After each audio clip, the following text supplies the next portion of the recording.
Bertolha. Minha gente, boa tarde. Hoje nós temos aqui a indústria paralela dentro da intrafisicologia. O que quer que venha a ser o que nós chamamos de indústria paralela? É um imenso conjunto de atividades econômicas com o fim de manipular e explorar matérias-primas, bem como a transformação de recursos e produtos semi-acabados em bens de consumo no desenvolvimento grupal dentro da SOCIM dedicada ao regime capitalista de empresa informal, ilegal e irradiante, acima e além dos princípios legais estatuídos, criado e mantido atuante por intermédio de brechas oferecidas pelas próprias leis, usos e costumes. Nós falamos então sobre a propaganda enganosa, o consumismo paroxístico, as piratarias industriais generalizadas, multinacionais, os produtos falsificados, as mistificações despudoradas, os contrabandos rotineiros, os rótulos, o hipermaterialismo, a obsolescência dirigida, as poluições industriais, a banalização da marginalidade na SOCIM, dedicada à impunidade aberta, a ruptura ética nos 3 poderes do Estado. Ontem nós estávamos falando sobre um deles que é o mais sério, né? Que é o judiciário. Os governos paralelos, a abrupta intervenção dos lobistas, a indústria da gestação da barriga de aluguel, a indústria leniente do ensino sem reprovações, as objeções de consciência contra os produtos industriais, os órgãos de defesa dos consumidores, quer dizer, PROCON. Agora, nós temos aí no verbete uma listagem de exatamente 35 categorias de indústrias paralelas, e no fim nós falamos, a indústria paralela gera a anticosmoética, a contravenção e a marginalidade, e usando a cultura da impunidade, que nós falamos ontem, solapa múltiplos setores da economia formal de qualquer país. Você mantém relação com alguma indústria paralela? Tem algum contato com a pirataria industrial? Alimenta algum problema de consciência nesse contexto? No Brasil, às vezes, é até difícil a pessoa não entrar na pirataria do jeito que está aí. Porque, às vezes, o processo é agressivo em cima da gente. Outra hora, o processo, você está pensando que está arranjando uma coisa toda legal e o negócio é de pirataria. Já faz mais ou menos uns 2 ou 3 meses, eu estava numa rua aqui central de Foz, quando um rapaz chegou para mim, olhou bem para o meu jeito, por causa da minha barba, o modo que eu ando, virou e falou assim: olha aqui, doutor, pirataria legítima, a melhor que tem. E me oferecendo uma porção de produto no meio da rua. E ele andava com aquilo carregando, ele mesmo. E sem Foz. Igual, veja, esse tempo todo dado. Lá no Rio, em Ipanema, tinha coisa pirata assim, a mesma coisa. Agora, eu quero dizer que esse verbete é o 1073, tem 5 páginas, 37 logias e 7 máximos. Eu não sei se combina aí com a sua aritmética. Agora, o caso é o seguinte, esse assunto aqui eu já tratei em um dos meus livros, com calma. Agora, eu tenho que falar nisso aqui de vez em quando, para procurar expor as situações como é que são. Vocês vão notar que nessa listagem das indústrias paralelas, nós pegamos as fontes do cosmograma, da maioria dos casos que estão aqui, a maioria, absoluta. Então, com isso, a pessoa, se quiser, é só chegar lá no holociclo, que ela tem as fontes para estudar com mais detalhes. Tudo isso que nós estamos apontando aí na realidade da SOCIM patológica. Agora, aqui pergunta de hoje. O senhor já leu a obra O Problema Fundamental do Conhecimento de Autoria de Pontes de Miranda? Qual a sua opinião a respeito do livro? Olha, o livro é muito interessante para a época que tem, e ali a gente vê muitos conceitos de erudição técnica, de polimatia do Pontes de Miranda. Uma coisa séria aí é que ele era considerado um dos maiores intelectuais que o Brasil já teve. Era uma pessoa que estudava demais e que escrevia sem parar. Ele, às vezes, trabalhava 14 horas por dia, intelectualmente. E outra coisa, tinha uma biblioteca também de fechar o comércio, fora de série. Muitos consideram que foi o maior intelectual que o Brasil já produziu. De modo que esse livro aí, e outros mais dele, mesmo que trata de filosofia, alguma coisa até de literatura, vale a pena ler para ver a expressão do brilho da intelectualidade desse brasileiro. Há um mês, após o retorno de uma projeção, observei um vulto se aproximando. Ele jogou energia em mim pela frente do meu corpo e depois começou a energizar a região da minha cintura do lado esquerdo. Logo que começou a energização na cintura, comecei a sentir dor nessa região, que foi passando com os dias, mas o local ainda está dolorido. Tenho a impressão que deve ser na região do rim. Há 6 meses, um pouco antes de fazer o SCP-2, comecei a sentir dor nessa mesma região. No curso SCP-2, recebi a prescrição de 3 dias, a dor passou. Como saber se é uma energização positiva? Olha, primeira coisa, você tem que fazer aqueles exames aí, que o Dr. Pedro até é especialista aqui. Tem que ver tudo por dentro, examinar isso tudo, que hoje é só regar uns aparelhinhos que vê tudo que quer que tem e que não tem. Às vezes vai descobrir, igual que descobriram com o nosso amigo aí, que tinha um rim só. Então o negócio hoje, a gente vê tudo por dentro, sem problema, sem precisar de clarividência. Os aparelhos mostram. Você, se ainda não fez, você está atrasado. Deve fazer isso o mais depressa possível, examinar a sua região aí. É o chamado baixo ventre esquerdo. Ver o que tem, né? É o hipocôndrio. É o flanco. Na pensenologia, poderia explicar os nosopensene, a nosopensenidade. Nos quer dizer de doença, de distúrbio, de transtorno, de moléstia, de enfermidade. Então, por exemplo, um pensene doentio. É a qualidade do pensene doentio. Na interdisciplinologia, poderia explicar a conscienciocentologia. Conscienciocentologia, nós chamamos tudo que diz respeito ao processo societário ou da sociedade, o que diz respeito a empresas, organizações ou instituições humanas. Então, o estudo da conscienciocentrologia, que ela está centrada no processo intrafísico, na vida humana, na socia ainda patológica. Então, isso é que é a conscienciocentrologia. Isso aí é uma das 70 especialidades básicas que nós distribuímos, né, para fazer análise e fazer abordagem. Agora, de modo geral, o que é que vocês têm sobre a indústria paralela? Como é que nós estamos? Continuar. Sim. Por que o tema é neutro?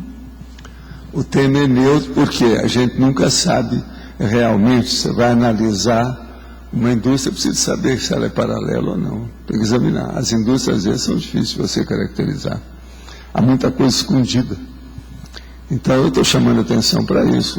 É patológico em tese, mas é preciso provar que é patológico, preciso provar que aquilo é paralelo.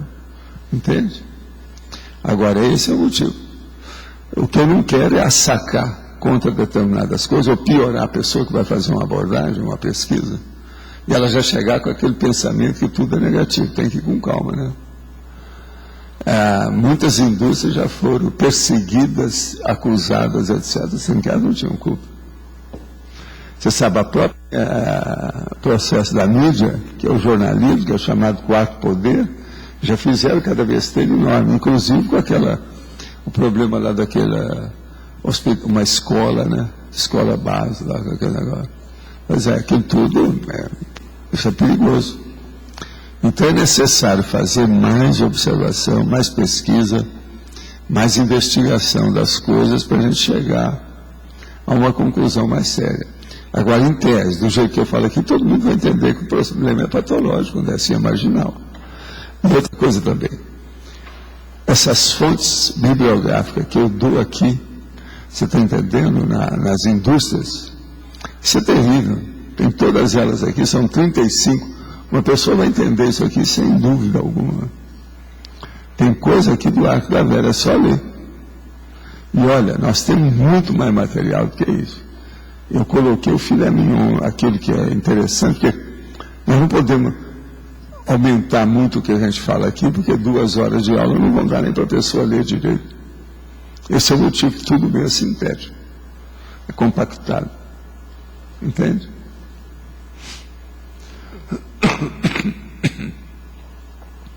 Agora, tem coisa aqui, ó, que é bom. Quem não leu ainda meu livro ou qualquer coisa a esse respeito, seria bom ver. A indústria da doença vai dos medicamentos genéricos à exploração aberta dos desvalidos enfermos.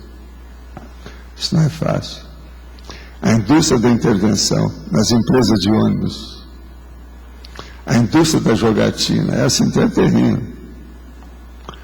A indústria da mediunidade, já teve até reportagem sobre isso lá em São Paulo, etc. Tal. A indústria da miséria, o paralelo entre comércio de escravos e economia movimentada por entidade de assistência social no Brasil, que é o chamado assistencialismo. Agora aí, ó, nesse caso pode entrar até algum setor do governo. A indústria da notícia, vai da fofoca e do grampo à imprensa marrom. A indústria da pedofilia, quadrilhas e sites pornográficos. Agora, a indústria da psiquiatria, vai da ganância dos laboratórios à falta de ação dos governos sem vontade política. Agora, tudo está aí, ó. Todo mundo falando, etc. Tal. Indústria da recolocação. A indústria da seca, essa é uma das mais antigas do Brasil. Essa aí vem do século XIX. As primeiras indústrias que apareceram no Brasil, a indústria da seca foi uma delas. A indústria da xerocópia. A indústria do boato, que essa aqui parece mais com aquela indústria da notícia lá em cima. A indústria do casamento. Essa então, hoje, casar hoje é uma das coisas mais difíceis que tem. É caríssima. Todo mundo que casa hoje é porque é abonado, né? Casar, que eu estou falando assim, aparecendo. A indústria do cigarro pirata, essa é terrível. Além do negócio fazer mal e dar câncer, é pirateado. Isso piora mais ainda, porque ele é mais impuro. A indústria do crime, a indústria do defeito, a falta de controle da qualidade ao recorde dos recalls. Todo dia tem um aí. A indústria do lobby, essa é uma das piores que tem. A indústria do pânico, a indústria do sexo, a indústria do social, o merchandising social, por exemplo, a inserção abusiva de mensagens sociais em novelas televisivas. Em Hollywood foi eles que criaram isso através do cigarro, né? Todo galã aparecia fumando, e depois as galoas também, as galãs, as mulheres, fizeram isso aí. Outra coisa, tinha contrato atrás dos bastidores para a pessoa aparecer com cigarro. A indústria do suborno, a indústria dos processos descabidos, o que eu estava falando aí ontem, produtos do antiprofissionalismo na área do direito e da justiça. O jurista pode ser contorcionista legal. Estou falando aí. Agora, a indústria Hitler, já que nós falamos ontem, os souvenirs, filmes e livros exaltando o insano Führer. Então, isso tudo são indústrias mesmo para a gente pensar. A sociedade patológica que nós vivemos, o grande hospitalão que a gente vive. Agora, pelos processos paralelos ao governo, às leis, o governo paralelo, a indústria paralela e as outras coisas paralelas, a gente vê onde nós vivemos, aonde nós pisamos, aonde nós estamos, com quem a gente vive. E eu considero isso sério. Agora, essas coisas existem, na questão da pirataria, por exemplo, é devido à legislação que a lei do menor esforço. Não é só o problema de ser mais barato, não. É porque a pessoa tem menos problema. Por exemplo, para comprar certas coisas, é muito mais fácil você comprar pirata do que legal. Eles aparecem na sua mão. Então, eu devia facilitar mais o oficial, entende? O institucionalizado. Ali na página 15, quando você citou a indústria da doença, o item 4. Vai dos medicamentos genéricos, a exploração aberta dos desvalidos enfermos. Aqui você quer destacar na questão dos medicamentos genéricos, o que... Genérico é o seguinte, falaram tanto em genérico, fizeram as coisas todas. Agora, eu vejo com os próprios colegas nossos que a maioria não usa genérico. Você vai usar o ginkgo biloba genérico e não funciona. Não, é porque assim... Entende? Então, como é que é isso? Então, para que fizeram? Medicamentos genéricos, você tem indústrias, laboratórios oficiais, que não é paralelo. Tem, mas o oficial também tem muita coisa errada. Como é que é isso? Um governo que deixa essas armas todas aí à vontade, do jeito que está no Brasil, eles falam que fazem campanha, fazem isso, faz nada. Está todo mundo a coisa mais fácil, tem arranjar arma aqui. Isso, né? Se a arma é assim, pensa bem honesto. Arma que devia ser o mais difícil para pegar. Se é fácil, o que é? Em matéria de medicação, de alimento, de tudo. É porque a gente sofre Então, muito aqui com a zorra, como o povo fala, ou a zona, como o povo fala. o medicamento falsificado do Paraguai, por exemplo, aqui na região. Pois é. Que é mais sério ainda do que o próprio genérico. Então, não Pois sei é. se você... Uma sugestão seria, às vezes, substituir o genérico pelo falsificado. Não, mas o problema é que isso aqui é que tem demais no Brasil. Isso aqui tem, eu tenho documento lá embaixo, eu não coloquei todos. Eles estão ficando caros. É igualzinho aquela temporada que o álcool ficou mais caro que a gasolina, agora parece estar baixando de novo. Então o problema da exploração do povo sobre isso é uma coisa de doido. Agora, genérico. É uma faca de 2 gumes, todo mundo fica aplaudindo genérico, vai devagar. Eu provo isso com o negócio, ginkgo biloba. Toma o ginkgo biloba genérico, não funciona. Você vai ter que pagar aquele que é oficial, que é mais caro, que os médicos usam. Aí ele funciona. Como é que é isso? Estou dando um exemplo. São dezenas. Então é um problema isso aí. O que adianta? É o negócio da lâmpada. Você vai usar uma lâmpada que te mata mais depressa. A mesma coisa. Você vai comprar um remédio que não funciona em você morre mais depressa. Valdo, tem uma questão que o medicamento, quando ele é, digamos assim, lançado no mercado, ele tem um tempo de 20 anos de royalty para o laboratório. Nós Tá? sabemos. Então ele lança aquela marca e fica durante 20 anos. Aí quando começa a vencer esses 20 anos, outros laboratórios, inclusive ele próprio, já começa a pensar num novo nome para aquele mesmo produto. E aí ele vai se transformar num genérico. Né? Quer dizer, é o produto que... Sei, mas o genérico não foi feito por causa desses 20 anos, você sabe que não foi, a intenção era outra. Eles favorecer o povo, a intenção é boa. E a indústria, né? Quer dizer, que eles vão produzir mais. Então, assim, o genérico não é só uma questão, assim, de indústria paralela, tal. Existe uma situação que é positiva, que Nós ajuda... todos sabemos, aqui ó, tudo isso aqui tem o oficial. O paralelo é o marginal. Eu estou falando do marginal. Está falando do paralelo. Tudo aqui tem. A indústria da notícia. Nós precisamos da mídia. Tem jornal muito bom, tem jornalista ótimo. Mas existe a indústria da notícia. Marrom. Vai da fofoca e do grão para a imprensa marrom. Aqui em Foz mesmo nós temos imprensa marrom. Não é que é isso? O meu problema é chamar a atenção para acabar com essa ingenuidade do povo, que vê uma coisa e na mesma hora endeusa aquilo e vai para o buraco. Outra coisa, todos esses papos, o processo do conto do vigário, isso aqui ó, é dentro da área do conto do vigário, que eu já escrevi também sobre isso. O SUS tem uma situação que já desconfiaram dos medicamentos genéricos de dentro do SUS, tipo captopril, propranolol, que muitos hipertensos simplesmente não tinham efeito nenhum com os É o que eu estou medicamentos. te falando, né? Você mesmo já viu isso. Agora, ó, Eduardo, você é médico igual eu. Eu aprendi, como dentista, sabe, antes de fazer medicina, que a gente sempre tem que seguir a farmacologia que os farmacólogos ou farmacologistas usam. Então, por exemplo, a maioria de tudo que eu uso é porque os meus colegas médicos daquela especialidade, eles usam neles. Ou usam no filho, na filha, aí eu uso. E só. Eu aprendi isso em 1950, agora. Não é fácil, né? E eu estou certo. É a coisa mais lógica. No Brasil, junto com todo o jeitinho, lei de Gerson e marginalidades, isso é a coisa mais séria que tem.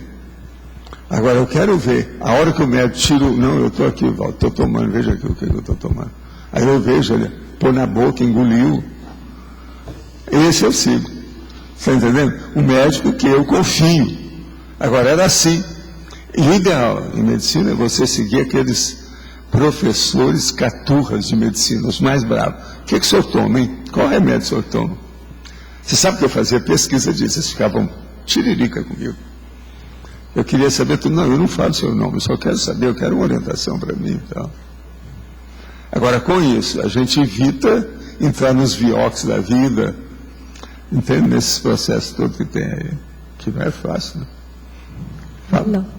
Eu observé aqui que os medicamentos genéricos são inclusive mais caros que em outros países. Por exemplo, na Espanha, os medicamentos genéricos são mais acessíveis e qualquer tipo de medicamento é muito mais barato.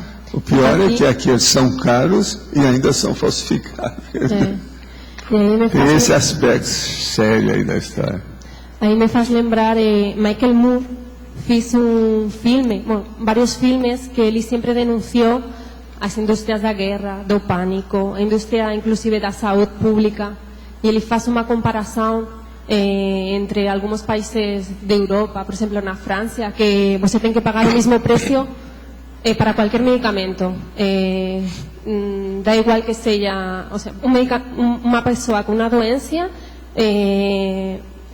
paga o mesmo preço que outra, com outra doença diferente. Então, se vê como a evolução de alguns países que você quase não tem que pagar nada e que o serviço da saúde é gratuita.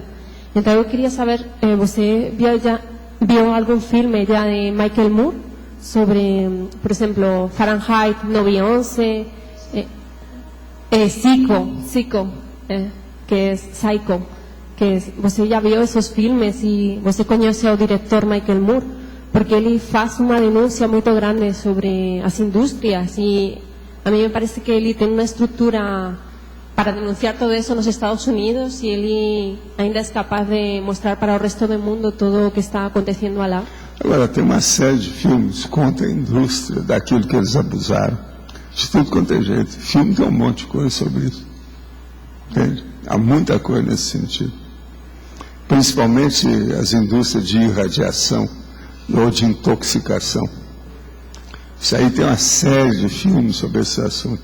E outra coisa, a maioria desses filmes são baseados em fatos reais. Tudo aquilo aconteceu. Não, mas ele faz documentais sobre o assunto, expõe a realidade de, por exemplo, o sistema de saúde de Estados Unidos. Agora, as melhores coisas que tem é quando aparecem os documentários com as entrevistas das personalidades diretas. Isso que é melhor a gente ver.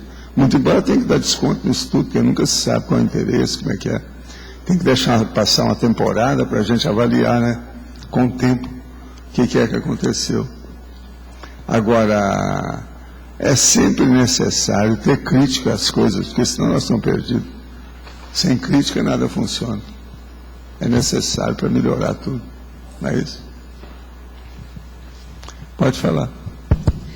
Professor, eu gostaria de saber o que o senhor quis dizer com a ruptura ética nos 3 poderes do Estado. Está na fatologia, na terceira linha de baixo para cima. A ruptura ética nos 3 poderes do Estado. A ruptura ética nos 3 poderes do Estado. É o que acontece no Brasil. Os 3 poderes nossos estão furados.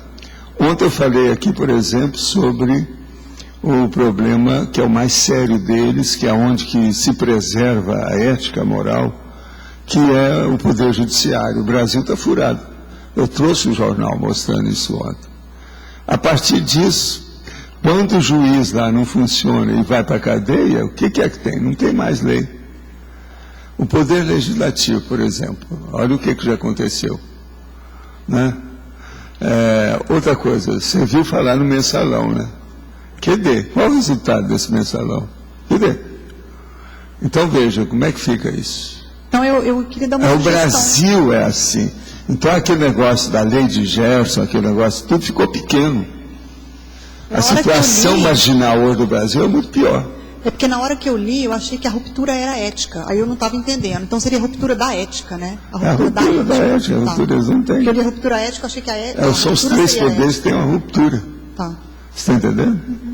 Agora, o caminho disso é a anarquia, a anomia, a desordem, a guerra civil.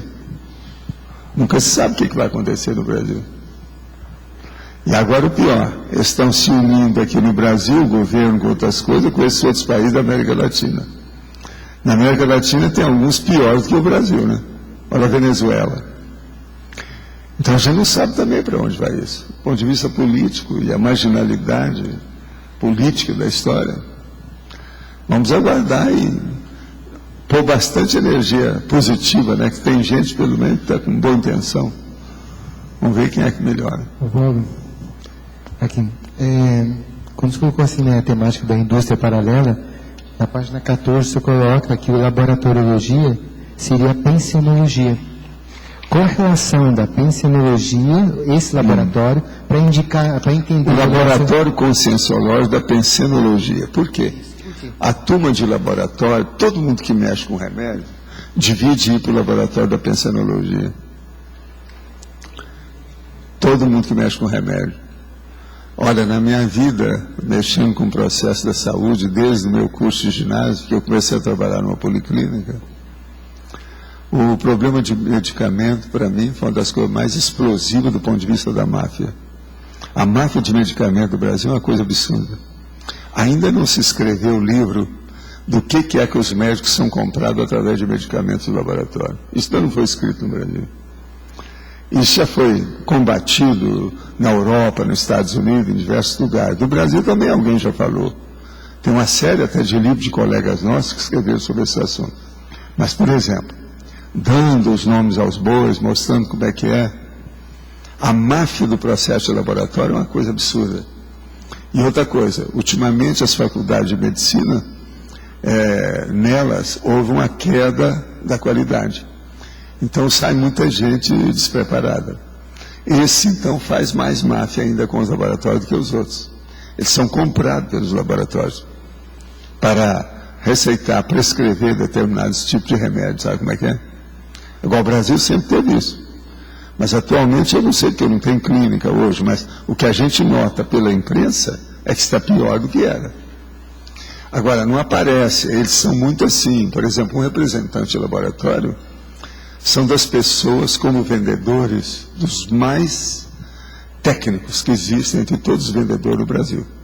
E você sabe, matéria de indústria e comércio, a coisa mais séria, o capital humano mais correto, mais oportuno e maior de todos é o vendedor. Agora, o representante de laboratório é muita gente marginal que mexe com isso.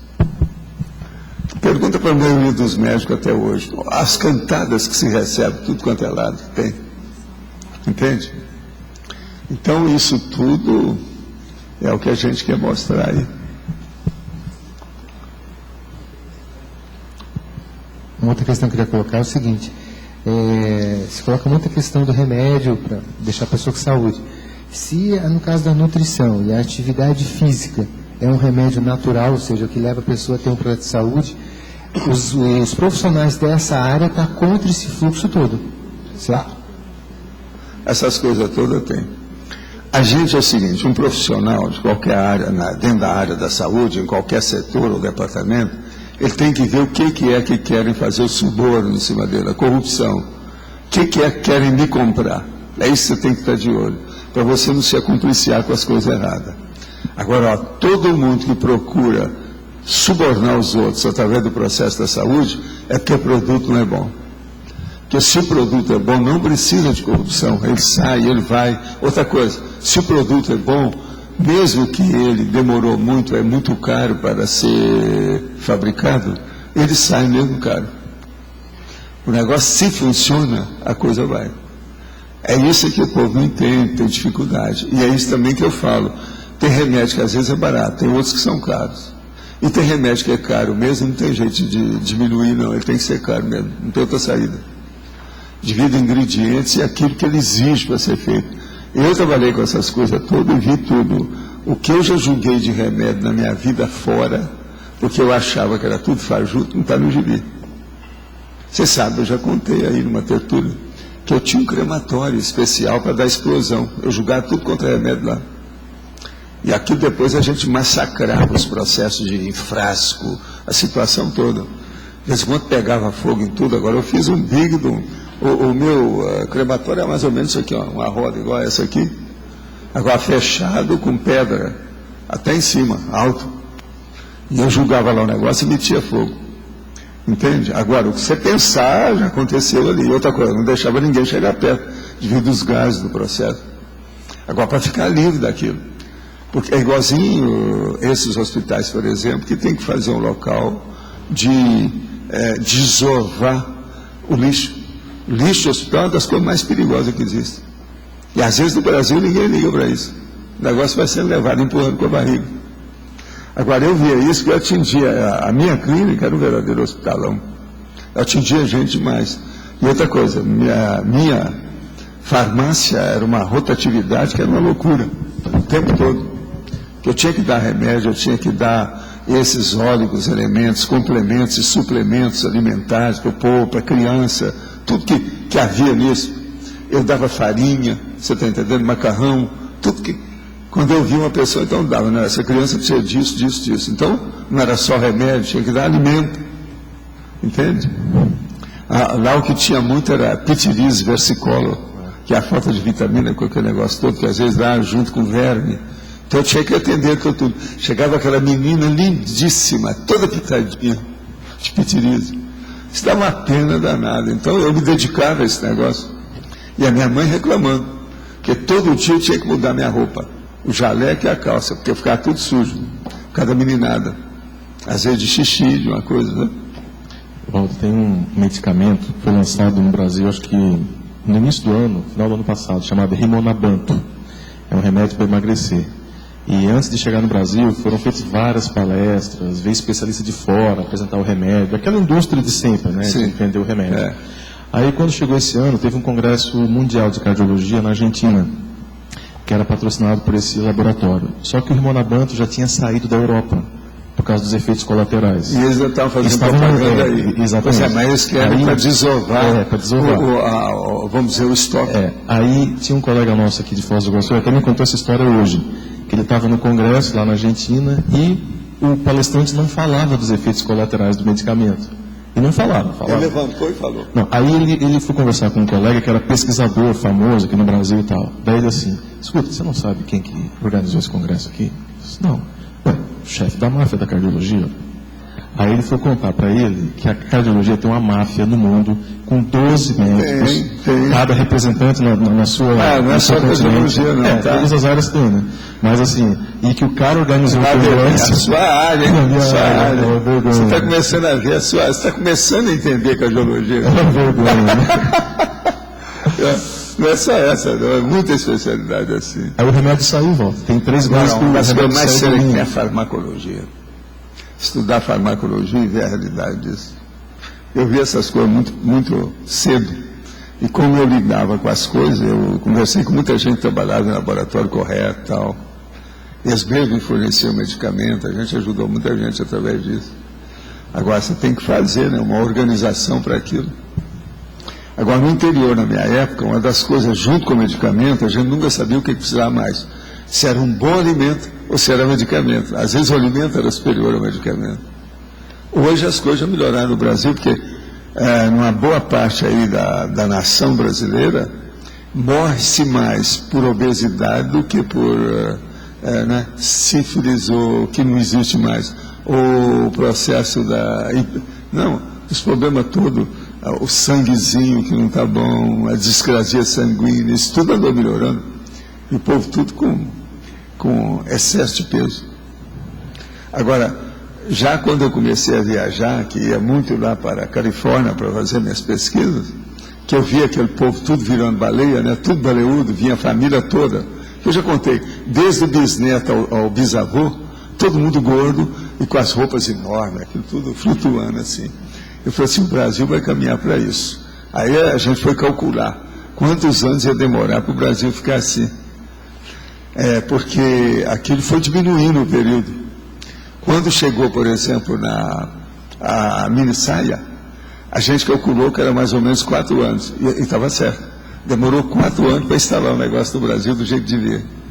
Toda a indústria da mini saia, entende? Agora, depois disso, a coisa foi diminuindo. Hoje não. Devido à comunicação celular, internet, é instantâneo. Aquilo propaga para o mundo inteiro na hora, né? Agora, naquela ocasião, demorava muito. É tanto que o Brasil demorou a engordar. Quer dizer, demorou a ficar obeso. O Brasil hoje é Brasilão, né? Era Brasilzinho. Ele virou Brasilão. Entendeu? Devido à gordura, o excesso. Agora, eu ficava simplesmente abismado, né? As primeiras vezes que eu fui na Disneylândia, não existia Disney World naquela ocasião, era só Disneylândia. Eu ficava na porta do portão principal vendo o povo que entrava.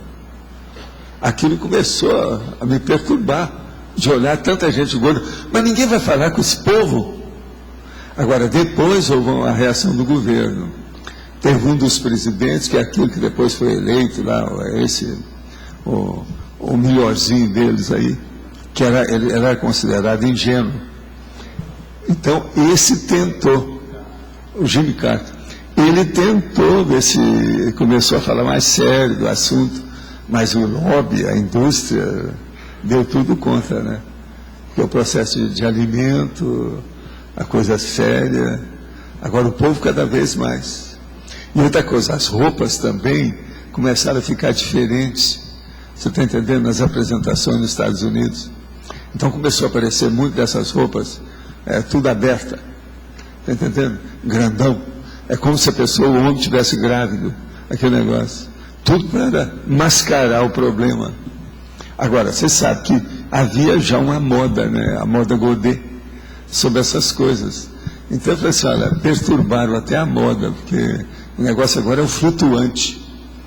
Então, antes da pessoa chegar, a camisa dela chegava meia hora antes. Porque o negócio estava balançando, o vento levando, assim. Agora, é duro a hora que eu via do bisneto ao bisavô.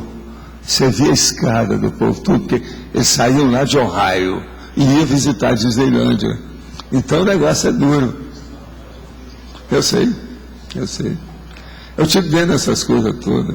Outra coisa, a gente conversava no meio do cientista lá em Bethesda, sabe?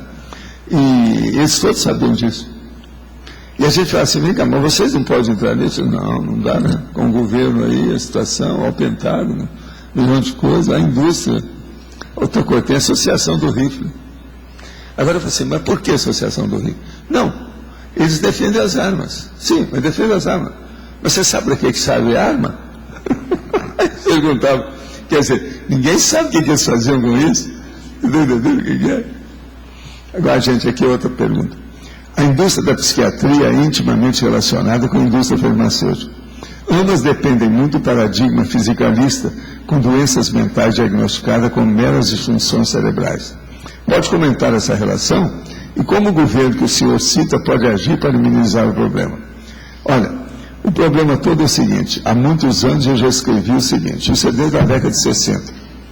Existe medicamento na praça, se uma pessoa tomar, como está lá receitando, uma dose vulgar, medíocre, bem simples, mas ela tomar todo dia aquele medicamento, em 4 meses ela vira vegetal. Alguma coisa do cérebro dela nunca mais vai se ajustar. Não tem jeito. Se a pessoa for mais nova, pior. Quanto mais jovem, pior, porque a influência do remédio é mais rápida e o cérebro da pessoa ainda não está constituído, porque ele só fica constituído aos 26 anos, a pessoa fica, vamos dizer, debilóide ou imbecil, até um certo ponto, um percentual da oligofrenia, quer dizer, a diminuição do processo do equilíbrio mental. Então, isso é antigo. E muitos desses remédios estão aí, e eles são receitados adoidados. Agora, tem até médico que acha que está fazendo um grande serviço com isso. Então, por exemplo, receitar Ritalina. Eles viram que o negócio estava ficando excessivo nos Estados Unidos. Receita Ritalina para a criança, por exemplo, que é hiperativa. Melhora de um lado, temporariamente, ela vira um vegetal, fica quieta. Mas, em compensação, nunca mais vai ser normal. Entende? Então, ele que era incitadão vai virar um bobo. Ele vai ficar atenuado dentro do processo. A Ritalina faz isso. Agora, hoje eles estão usando Ritalina com uma série de condições. Todos esses medicamentos, que são verdadeiras, vamos dizer, cacetada na cabeça, geralmente sai bem e ele usa muito tempo. Até aquilo criar uma opção de morte, aí eles tiram o negócio. Mas a Ritalina é uma faca de 2 gumes também. Eu não sou contra a Ritalina, eu sou contra o processo do uso, o modo de fazer. Agora, existem outros, né? A Ritalina a gente está falando, que nós estamos falando o que é que tem lá dentro. Tem outros aí que a gente não pode estar falando, que é o nome comercial. Mas eu cheguei a citar, coloquei até as, vamos dizer, iniciais dos nomes, eu publiquei isso até em livro. Agora, isso tudo está provado, a gente vê, a situação é essa. Agora, como o governo que o senhor cita pode agir para minimizar o problema? Primeiro, o judiciário tem que acabar com a impunidade. O judiciário fazendo isso, o executivo já vai levar as coisas mais a sério, porque já vai ficar com medo de ir para a cadeia. Começa a diminuir a corrupção, vai começar a melhorar. Agora, eu digo para vocês, quando é que isso vai acontecer no Brasil? Quantos anos, quantas décadas nós vamos precisar para melhorar isso? Então, até lá, a gente tem que fazer a nossa patrulha pessoal, familiar, doméstica. Ficar de olho em tudo que você come, tudo que você bebe, aonde você vai, e ver os aparelhos e medicamentos e alimentos o tempo todo, não tem jeito. Porque o problema hoje não é só medicamento e alimento, é aparelho também, instrumento, né? Todo esse processo também. É muita coisa fajuta que tem por aí. Agora, tem coisa como eles nunca chegaram antes, por exemplo, o avanço, por exemplo, tecnológico, desses gadgets, dos objetos utilitaristas, utensílios práticos. Isso é uma coisa impressionante. É só olhar na televisão, lá aquelas propagandas que eles estão fazendo hoje. Aquela escada, por exemplo, que viram 8 escadas diferentes, uma escada só. Aquilo é impressionante. Eu estava olhando aquilo várias vezes para ver como é que é. Me deu vontade de comprar a escada só para entender quais são as conexões que eles andaram fazendo, que é perfeito. O negócio é perfeito. Então, você veja bem, é terrível. Agora, tem umas coisas dentro do capitalismo selvagem que é difícil a gente entender. Eu vou dizer uma para vocês. Por que é que essas firmas que vendem esses produtos não vendem produtos iguais às outras firmas? Ou se não, o contrário. Por que essas firmas que vendem produto comum não vendem essas da televisão, esses produtos da televisão? Onde é que está o macete? Onde é que está o roubo? Só pode ter um roubo nisso. Vocês estão entendendo? Então, a hora que aumenta aquilo ali, então todos esses da televisão devem ser mais caros do que eles merecem. Eles estão com sobrepreço. Essa é a primeira hipótese que a gente tem para significar isso. Eu não estou falando aqui com a firma e nem o telefone, porque todos vocês já estão cansados de saber isso. É só ligar lá num comercial qualquer de vários canais que vai aparecer. Aparece o homem da escada, aparece não sei o quê, aparece aquilo, outra coisa. A barriga da mulher, as coxas delas, faz questão de mostrar sempre a mulher meia pelada para chamar atenção. Isso tem tudo. O aparelho que faz isso, o aparelho que faz aquilo. Então, agora outra coisa. Essas firmas hoje já têm especializado. Eu fui a Belo Horizonte e vi uma delas, fui lá para ver. Fui ver tudo, a Graça também foi ver. Para ver, tem todos esses aparelhos da televisão estão lá. Entendeu? Alguns para demonstração, o negócio todo. Agora, esse que eu estou falando é o mais comum da televisão atualmente no Brasil, é o que aparece mais. Isso que eu estou falando que eu vi em Belo Horizonte. Aqui em Foz, ao que me consta, ainda não tem dessas firmas. Eles ainda não fizeram nada. O shopping, por exemplo, não tem. Agora, veja, eu vi a firma lá, 2 vezes nós passamos para ver uma livraria, então eu olhei 2 dias diferentes. Toda vez que eu olhei, estava cheio de gente. Ninguém estava comprando nada. Deve ser os preços, né? Porque o negócio da televisão, para pagar aqueles anúncios da televisão, o negócio deve ficar mais caro, né? Por que é que você vai comprar uma cafeteira que não aparece na televisão? É bem mais barato. Não faz propaganda, não tem nada. Sei lá o que é isso. Mas o que você queria falar aí? Você estava falando a questão da intoxicação também, aquela questão do wireless, né? Que ninguém fala muito sobre isso. De agora, com a questão de acesso à internet, a gente não sabe que problema pode dar isso, né? O problema da informática, a maioria de tudo isso aí faz mal. Por exemplo, uma das coisas que mais fazia mal, agora estão começando a melhorar. É o processo do ecrã, daí, aquele que treme assim, ó, que você fica olhando aquilo lá, faz mal para o processo oftalmológico. Eu acho que agora também eles não estão usando mais isso, não, e o povo deixou, porque houve muita reclamação internacional sobre o assunto. Isso é perigoso. Agora aqui, o que o professor pensa sobre a ONU? Daria para dizer que se enquadra na condição de indústria da paz? Olha, a ONU foi uma coisa que é um sonho de consumo de todo mundo que pensa e tem boa intenção. Isso conversou com as Ligas das Nações e foi feito aí a ONU. Mas é que a ONU, ela foi, vamos dizer, tomaram conta dela através da política a partir do Império Estadunidense, que é os Estados Unidos pegou a ONU e subjugou a ONU com os negócios todos, arranjou os comparsas dele a partir da Inglaterra e ficou por isso. Então a ONU, ela não tem força, não tem expressão, precisava de ter.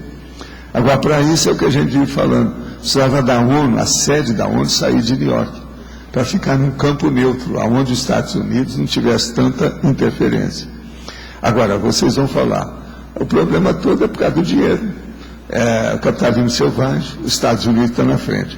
Vamos ver agora se com essa crise, se essa crise vai trazer algum bem para a gente, para diminuir esse nível do império americano, que isso tudo então vai favorecer para o Conselho de Segurança da ONU funcionar, porque isso tudo é uma balela, tudo isso é tapiação. Ali dentro está cheio de boneco de ventríloco. Quer dizer, só fala, ainda ontem eu vi na televisão, o Conselho de Segurança se reuniu, algumas horas depois eles chegaram à conclusão que não tem jeito, sem saída. Eu já vi isso, não sei quantas vezes na minha vida, há dezenas de anos que é assim. É uma vergonha aquilo tudo. Outra coisa, aparece lá a Condoleezza Rice, foi lá para fazer não sei o quê, questão favorável à paz. Tudo conversa fiada, não tem nada disso, ninguém está fazendo esforço para nada. E o Bush atrás, quer dizer, o verdadeiro mega assediador dominando o negócio, tudo jeito. Agora, por exemplo, os israelenses, que é o Estado americano de Israel, entra lá, invade aquele negócio todo. Ninguém na ONU, por exemplo, fala que o poderio, o arsenal bélico de Israel sempre foi superior a todas essas caras, ainda mais palestino. Os palestinos jogam pedra, os caras vêm com aqueles tanques, que o tanque, se ele chegar aqui, ele derruba esse prédio. Você sabe que alguns deles são capazes de fazer isso. Quer dizer, é uma vergonha a gente pensar, a ONU, como é que deixa isso? Não interessa quem é que tem razão, quem não tem. Mas é o processo do Davi e Golias. É o gigante e o pigmeu. Agora, há quantos anos nós temos isso? E outra coisa, essa invasão lá agora só vai piorar isso tudo. A gente não vê luz no fim do túnel de modo algum. Isso vai piorar cada vez mais.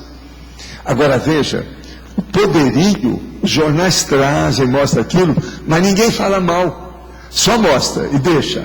Mas não tira conclusão nenhuma. Não, ainda ontem eu vi um jornal assim. E só os comentários também, né? Porque os palestinos pediram trégua. E aí Israel vira e fala que não, eles vão ter a lição que merecem.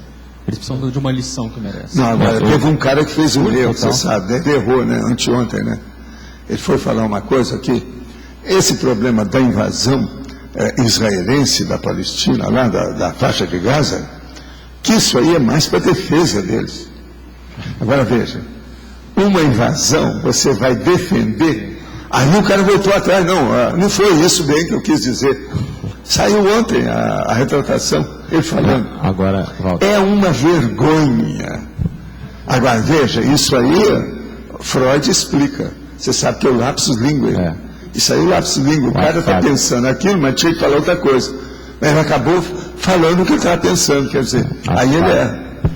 Agora, hoje deu na Globo News, falando que Israel proibiu dos observadores internacionais de acompanhar. Sempre eles fazem isso. Mas não dão olha lá daquele Catila. Nem jornalistas colocam, mas por quê? Aquele massacre, aquele negócio que acabaram com tudo, eles não deixaram ninguém entrar. Não deixaram. Da outra vez.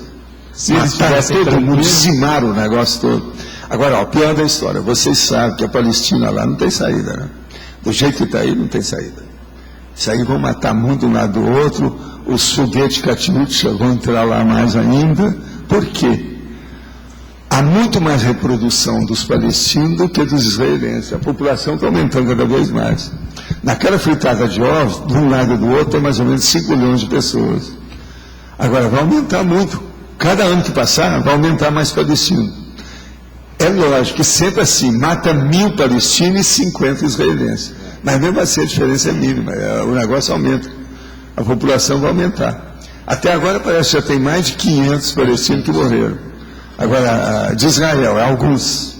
Parece que morreu um soldado da invasão. Quer dizer, é uma vergonha, né? Como é que a ONU deixa isso, os outros países estão deixando isso? Isso aí é aquilo que estavam falando há muitos anos comigo. Então me perguntaram, Walter, se você tivesse na liderança de uma nação dessa, eu falei assim, eu ia usar o desespero. Você sabe o que é o cume do desespero, né?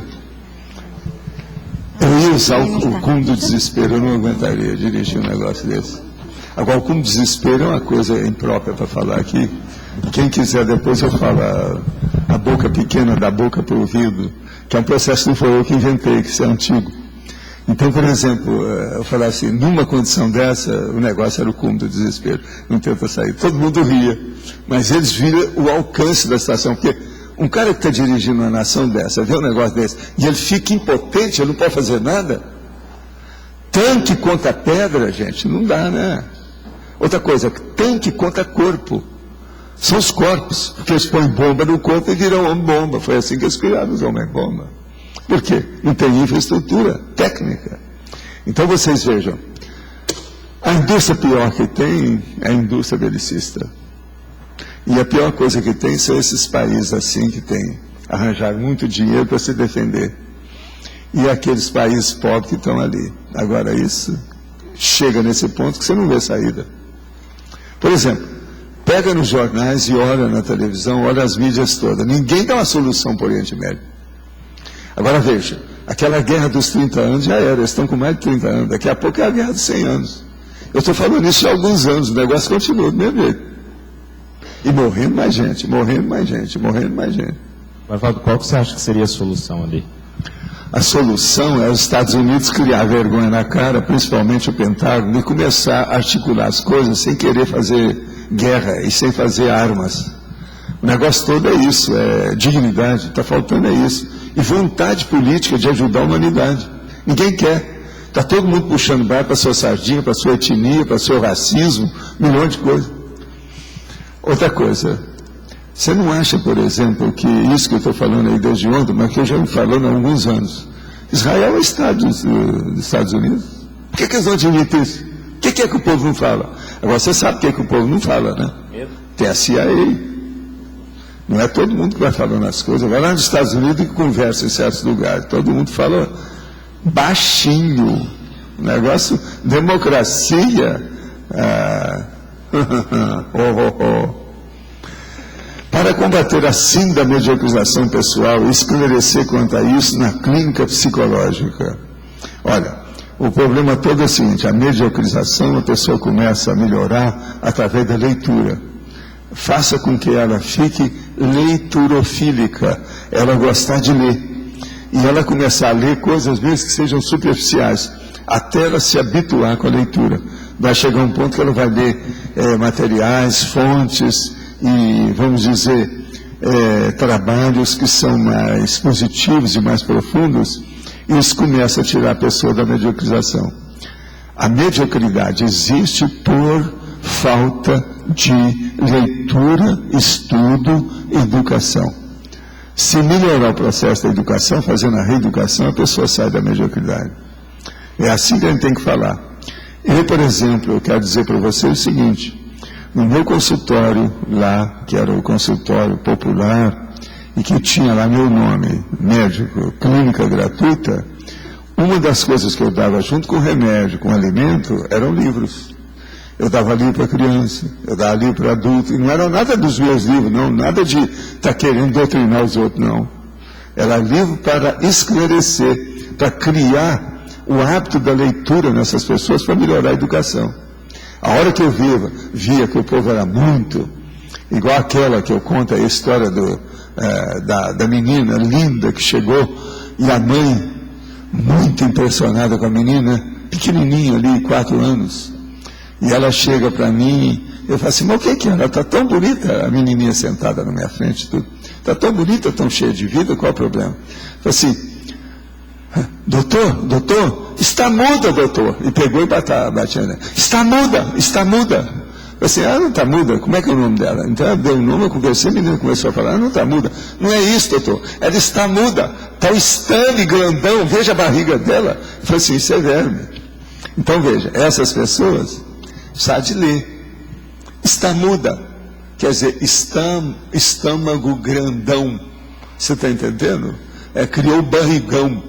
Tem vários nomes para isso. Panção. Ela está pançuda, que é o nome. Ela chega e fala que está muda. Fala assim, ela está calada, não fala nada. Isso sou eu bobeando lá, sem saber. Então, essas pessoas, eu dava livro para criança, dava livro para adulto, entende? Livro fácil para a pessoa ler. Então, veja, isso tudo para acabar com esse negócio da mediocrização. Agora aqui, com toda essa balbúrdia em torno de medicamentos e automedicação, por que não utilizar mais a homeopatia? O que falta a homeopatia para aumentar seu uso? Olha aqui, eu usei a homeopatia durante muitos anos e eu até recomendo a homeopatia. Dentro das terapias alternativas, é uma das 100 que existe, essa aí é uma das 5 que funciona. Mas existe uma coisa. Quem mexe com a homeopatia vai ter, por exemplo, em casa, aparece uma menina, ou a mulher, ou um filho, e você vai examinar e ver que está com a pneumonia dupla. Você vai dar remédio homeopático para essa pessoa? Hein? Sua consciência vai permitir isso? Não dá, né? Então a homeopatia serve para algumas coisas, mas não serve para tudo. E eu dava para processo, por exemplo, de pele, certas coisas que eu via que funcionava. E outra coisa, você tem que estudar demais todos os sintomas da pessoa. A homeopatia, ela exige muito mais conhecimento que a medicina alopática. Agora, o povo é que não sabe disso. Devido ao problema de quê? De saber pontualmente, com raio laser, o que é que tem um medicamento melhor de acordo com aqueles sintomas e sensações, as deficiências da pessoa. Cada um é de um jeito. E outra coisa, nada de colocar uma bomba atômica, matar mosquito com bomba atômica, com opção de remédio, tudo junto. Não, tem que ser remédio por remédio em cima do lance ali, ó, com raio laser, pontual. Isso aí o povo tem dificuldade para isso. Agora, é isso. A homeopatia ela tem limitações muito sérias que a gente tem que levar em consideração, principalmente nessa questão de fase aguda ou processo qualquer. Agora aqui, indústria Hitler. Há muito tempo verifico nas livrarias que o personagem que gera mais livro hoje em dia, o Hitler, Stalin começa a aparecer, mas ainda está abaixo do Führer. Qual o fundamento disso, além da vendagem maior de livros? Olha, no Brasil, eu acho que você está errado. Em alguns lugares, o que vende mais é porque não tem mais material. É o Che Guevara. O problema todo é fantasias da esquerda e o povo que quer fazer rebelião. Principalmente os jovens que querem ser rebeldes, mostrar que são tais, que são machões, que têm muita testosterona. Bobagem. Coisa de infantilidade, incompetência, e vamos dizer, inexperiência. Agora aqui. Hoje em dia a depressão virou moda. O que o senhor diz a respeito da indústria farmacêutica para o tratamento? Seria melhor tratamento consciencial ou mesmo psicológico? Não, eu acho que tem que usar os 3. Depende do que a pessoa tem e o nível de depressão que tem. Há processo de depressão, pode chegar ao suicídio. Isso tudo às vezes precisa mesmo da indústria farmacêutica, o negócio é sério, não é assim não. Tem que examinar. A depressão, há depressões e depressões. Cada caso é um caso, tem que examinar e ver aquele surto, como é que está, desde quando veio, como é que está. O problema todo, às vezes começa por uma coisa à toa. E aquilo vai se firmando, e a coisa piora. Outra coisa, com a idade, às vezes, a tendência da maioria das doenças, principalmente aquelas que são psíquicas, é de piorar mais. Aquilo intensifica, potencializa para o pior, fica mais patológico. Então isso também tem que examinar, o processo da idade, né? É sério. Você quer falar? Oi, agora foi. Você falou que tinha 3 desejos no ano, que era ter um ofiexista operosa, um desperto interassistencial, um completista com alguma coisa. Por que você botou esses adjetivos? Oh, adjetivo em quê? Em cada um deles. Ofiexista ou operosa? Por que operosa? Por que desperto interassistencial? Tem desperto que ele é desassediado, mas não faz aquilo que ele podia fazer. Mas é por isso que eu estou te perguntando. Por que você escolheu exatamente isso? Porque eu estou falando daquilo que é o correto, o melhor. Uma pessoa que é autoconsciente dos dons que ela tem. daquilo que ela alcançou. Você sabe, uma pessoa ela pode ter muito potencial aí, mas ela não usa. Ela é teórica, ela não aplica, ela não ajuda os outros através disso. Agora, todos esses nossos processos visam assistência. A assistência visa a nossa evolução. Uma pessoa, por exemplo, só escrever livro e ficar só nisso, você acha que ela está certa? Ela está meio certa. Eu já escrevi sobre esse negócio de meio certo e meio errado. Já trouxe até verbete aqui sobre isso. Então veja, uma pessoa pode escrever muito bonito, uma beleza, mas só fica na escrita, tem alguma coisa errada. Então nós temos que levar para a parte teática, teoria e prática, teoria e a vivência. Então na hora que eu adjetivo, é para chamar atenção para esse aspecto. Você não acha que é lógico? E por que esse ofexista operoso? O que é? Por quê? Ofexista operoso. Operoso, sim. Porque ele pode ter um ofiex, mas, por exemplo, ele às vezes tem problema no processo da família, a saúde dele não está boa, ele não está muito válido. Então aquele serviço da ofiex dele caiu, já está numa certa decadência, ele está quase no ostracismo do problema. Eu estou falando daquele que está moço, cheio de vida, ativo, você está entendendo? Militante, operoso, entende? Esse é que é. Eu quero chamar a atenção para isso. Agora veja, uma pessoa que entrar nessa operosidade mais cedo, enquanto está naquele ápice de bonança da própria saúde, ele vai viver mais tempo nessa condição. Quanto mais a pessoa trabalha dentro desse processo, mais ela se mantém. Que é o problema a função faz o órgão, mantém o órgão ativo. Então, do ponto de vista extrafísico, junto com os aparadores, isso é o melhor negócio que a gente faz. Então é começar cedo para durar muito tempo. Eu com o Chico, a gente examinava isso tudo. Eu cheguei para ele, quando eu cheguei, já tinha me falado aquilo, já tinha exibido mensagem. Ele me falou a mesma coisa que vários já tinham dado mensagem para ele. Que a maioria dos médicos chegava num ponto e morria mais cedo. Principalmente os médicos de efeito físico. Agora o Chico virou para mim e falou assim, você é médico de efeito físico, você é ectoplasta. Você tem que ter cuidado com isso, senão você vai morrer mais cedo. Agora, quais são as providências que você já tomou até agora? Naquela ocasião eu tinha 20 e poucos anos, hein? Eu já estava me falando isso. Quais são as providências que você já tomou para você viver mais tempo? Então eu comecei a falar melhor, eu estou sabendo disso, recebi uma mensagem, eu mesmo fui atrás de mensagem que eu tinha que mostrar para ele. Um infarto? Isso foi antes, o infarto foi com 28 anos, eu conheci o Chico, eu tinha 23. Agora, o que se passa? Mas eu já trabalhava, naquela ocasião que eu conheci, eu já era o workaholic. Eu era muito disposto dentro da situação, magro, alto e sardento, e disposto. Você está entendendo? Era um problemão. E outra coisa, dominando já a energia, sem medo de nada. Então era um negócio. Agora, o negócio que me pegou foi a hora que eu levei o Chico, porque aí a gente incorporou aquela comunidade toda que havia. Vinha gente de Goiás, de Mato Grosso, de Minas, de tudo quanto é lugar lá, nas nossas distribuições, é aquilo que a gente fazia.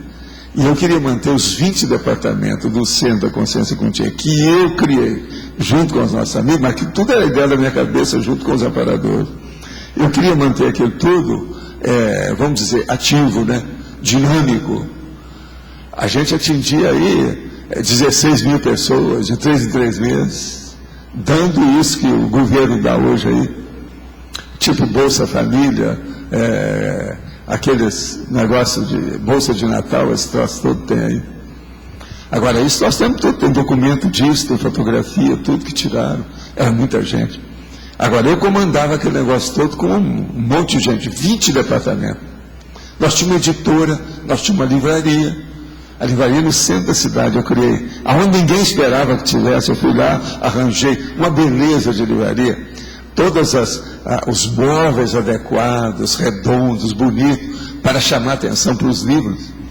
E isso lá junto do principal hotel, que tem lá, bem na, sabe, a principal avenida.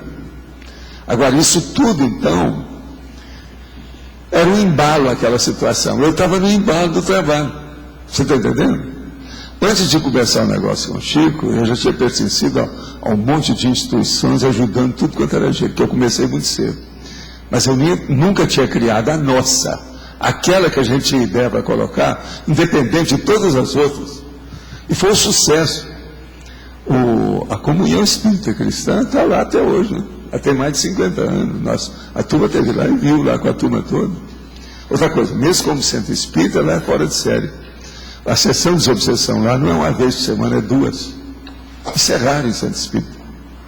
Agora, tem tudo lá, estão funcionando, ajudam muita gente, tem um monte de coisa. Eu não sei exatamente se os 20 departamentos estão funcionando, mas a maioria estão. A maioria desses 20. Os 20 eu criei porque já era dentro do nosso plano de organização. Agora, então, eu digo para você, agora com 76, daqui a pouco eu estou com 77 anos, eu consegui, né? Eu já posso dizer que eu cheguei lá. Agora, eu sei o trabalho que dá isso, não é fácil. Outra coisa, todos aqueles médios de efeito físico que eu vi, tudo morreu com menos idade que essa que eu tenho. Agora o Chico falou assim, eu nunca encontrei ninguém. Agora eu falei para o Chico, você não tem esse processo do ectoplasta do jeito que eu tenho, mas você vai viver mais que seu pai ou igual ao seu pai. Ele morreu com 92 anos. Mas agora, a psicografia é uma coisa, efeito físico é outra, né? Não é fácil. A abordagem extrafísica da baratrosfera é muito mais acessível, ela é aberta. A gente tem que saber. Veja bem, eu estou com 76 anos, mas eu trabalho com processo de energia todo dia. Todo dia. Agora, outra coisa. Atualmente, eu já sei discriminar as coisas com calma. Por exemplo, ontem eu vi uma pessoa. A gente separou uma consciência que estava junto. Depois, essa noite, eu trabalhei com a consciência. Hoje, a pessoa apareceu de novo. Já estava melhor. Entende? A pessoa não sabe que eu tirei ela. Mas hoje mesmo a pessoa pediu para trabalhar com o negócio. Eu fiz a acordo e realmente está melhor. Então veja, eu sei o antes, o durante e o depois. Agora, depois de muitos anos, você tem uma plena confiança no seu pulso, junto com os amparadores. Isso é uma bênção. Isso é inavaliável. Como é que é isso de estar aberto? Como é que é isso que está aberto? Não, a pessoa lá que está aberta. Não, quando você é médio de efeito fixo. Não, uma pessoa que é aberta. Isso. O efeito físico é o ectoplasta. Uma consciência, se o cara tem ectoplasmia e é fácil de manipular, ele é muito mais fácil de ser atacado e melhorado. Por isso que o ectoplasta tem que estudar isso tudo. É o médio de efeito físico, é o médio de materialização, é o médio da cirurgia, é o paracirurgião, a cirurgia invisível. Então, esses é que são os difíceis de durar muito tempo. Agora, dentro do espiritismo, dentro das coisas, por exemplo, da própria, os terreiros de Umbanda, que Umbanda, essa coisa, a maioria morre mais cedo. Às vezes o cara fica, mas ele virou vegetal. E eles trancam o processo do parapsiquismo dele, ele vira vegetal. Eu mostrei uma vez um que foi lá no Instituto, no Rio, que estava assim, né, que a mãe levou chorando para mim, né? E aquele tinha trabalhado 12 anos com o Egon, lá, o negócio deles lá, sabe como é que é? Então o cara dos tambores, aquele que tem mais força, é o que eles falam, que ele tem o poder da vida e da morte na mão dele. Outra pergunta sobre a virada do mega sediador. Uma coisa é a virada do mega antes dele, quando ele ainda vai ressomar. Não, o problema é o seguinte, ele não ressoma mais ou menos equilibrado se ele não melhorar. Isso. Ele não ressoma. Então, por exemplo, o Hitler, quando ressomou, ele tinha uma possibilidade de andar direito. É tanto que o Fest, lá, aquele cara que eu estava falando ontem, falou, se ele tivesse morrido, por exemplo, em 1938, ele teria sido aclamado como um dos maiores políticos da Alemanha. O problema que ele piorou foi depois daquilo. Tá, mas como é que é feito isso com ele antes dele ser ressomado? A hora que ele arranja gente para ele ressomar, é porque criou algum ambiente. Como é que ele vai arranjar uma mãe que vai querer receber um acelerado, um louco? Como é que vai? Um dragão? Entende? O dragão de São Jorge, quem é que vai? Qual a Santa Georgina que Isso vai é depois que receber? ele já tem uma Ninguém vai noção. querer, hein? Isso é depois que ele já está nesse trabalho extrafisicamente. Então veja, Mas antes, quando ele ele está... mesmo não vai querer ressomar. Isso. Ele sabe disso. Então a hora que ele se predispõe à coisa toda é diferente. Isso é um mega assediador que eu estou falando. Isso. Então esse já está mais ou menos predisposto. A coisa já muda. Agora o problema não é esse. O problema é ver quando é que ele quer fazer a virada da mesa. Isso. O turning point. Quando é que ele quer fazer a reciclagem? Isso aí é que é o X. Uma boa parte está tudo aí alterado. Agora alguns não querem. Isso. Como é que Alguns faz são para ajudar? transmigrados, né? Vamos embora. Não, mas não... Sai daqui. Vou tentar. Muitos vão embora. É muito mais do que a gente pensa. A gente não sabe, né? A estatística disso é difícil. Nós não sabemos. Mas é muito mais. A meu ver, é muito mais. Eu pensava que fosse pouca gente. Sempre pensava aqui num punhado, assim, um bunch, como a gente fala, né? Mas não é não. É muito mais gente que a gente pensa. Ah, mas vocês não devem transmigrar todo mundo. Vai fazer uma tentativa ainda com ele. Tem muita até gente ele... para mandar embora daqui, né? Então não fica ninguém. Pensa bem. Não fica ninguém o quê? Aqui tem quase 60 bilhões Não de fica consciência. nenhum mega assediador. Não, o ideal seria isso. Qual é o ideal? Se for preciso fazer uma solicitação, eu sou o primeiro a fazer. Vamos ver se a gente melhora isso aqui para virar, em vez de hospital, colocar uma escola o mais depressa possível. São esses mega assediadores, são dos travões que não deixam acontecer isso. Entende? Então o ideal mesmo, talvez aí. Gente, as pessoas devem ficar com quem elas gostam. Se a pessoa gosta de criar uma baratosfera, ele deve ir para a baratosfera. A lei do cosmos é assim, os afins se atraem. Então, por exemplo, se as pessoas que estão muito assim desajustadas, deslocadas, fora do tempo e do espaço, para que elas estão aqui? Agora, o problema é que às vezes o débito é tão forte e tem tanta ligação com tanta gente que não dá para ir embora, né? As ligações são muito fortes. Agora, o que eu vejo é o seguinte, uma condição dessa, a pessoa pode ser maternal ou paternal? Não. Ela tem que deixar que a lei tome conta da pessoa. Ela não manda nada, eu não mando nada, você não manda nada, nem nada. Agora, o que a gente deseja é um pensamento positivo para melhorar todo mundo, que aconteça o melhor para todos. Mas é duro. Outra coisa, eu não falo igual Jesus Cristo. Você deve gostar dos outros do jeito que você gosta, que eles vão gostar de você. Não. Eu falo assim, que aconteça o melhor para nós todos. Não estão puxando brasa para sardinha nenhuma. J. Cristo estava errado. É um negócio muito egoico ainda. Eu faço a minha assistência de acordo com o meu nível, aquilo que eu quero, meu estilo. Não existe isso. A pessoa tem que fazer a assistência de acordo com a necessidade do assistido, e não ver o estilo dele. Não é aquele negócio que eu falo, né? Não, eu quero fazer uma adoção. Agora, a menina tem que ter, no máximo, até 3 anos, loura e de olhos azuis. Não é verde, não. Conforme o dia é azul, conforme o dia é verde. Depende do que é. Ou senão tem aquela lá no Rio, na Rio ainda, né? Que ela tinha aquele negócio que a Elizabeth Taylor tem, né?